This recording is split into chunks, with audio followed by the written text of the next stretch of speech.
It's no secret that during the current age of COVID, not everything has made a ton of sense. While some of the efforts to protect the vulnerable among us have been reasonable and even noble, others have proven ineffective at best. Still, other government actions have been downright deceitful. Some have threatened the very freedoms we take for granted every day. That hit home for me in a unique way back in April of 2020, when I was arrested just for being in public, even though I was abiding by every word of a local government proclamation. My name's David Benham.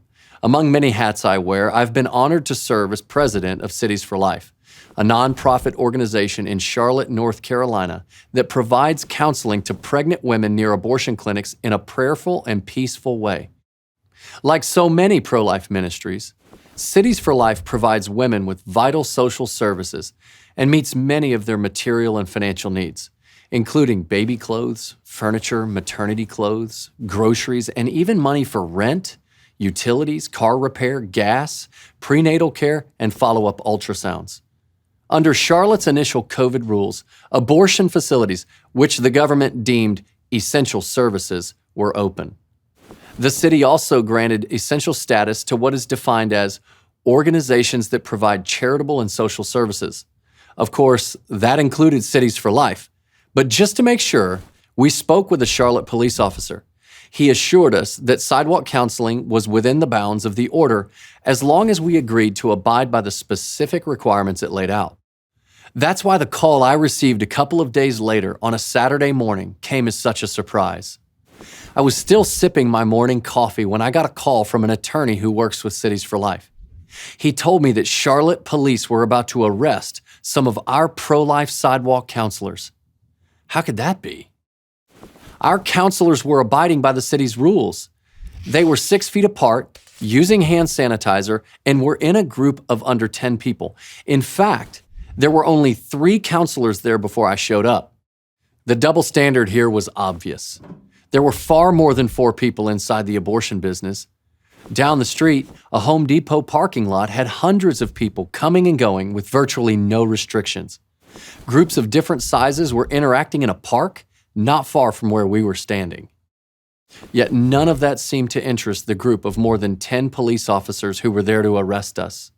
One officer wrote out a ticket citing us for gathering in a group of more than 10 people. Again, there were only 4 of us there. No matter, he began arresting us anyway.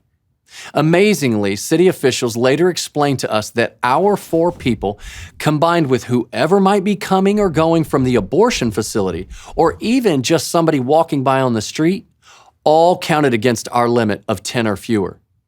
If you're the kind of politician who favors abortion and resents sidewalk counselors, that's what's called a creative solution. To recap, under the shutdown rules in Charlotte, you could, with virtually no restrictions on crowd size, enjoy a family picnic in the park, swing by the liquor store, play golf or go jogging, join the weekend shoppers at Home Depot, or kill a baby in her mother's womb. But you can't pray outdoors in public if you're praying with more than 9 others, or if local officials choose to pretend you are.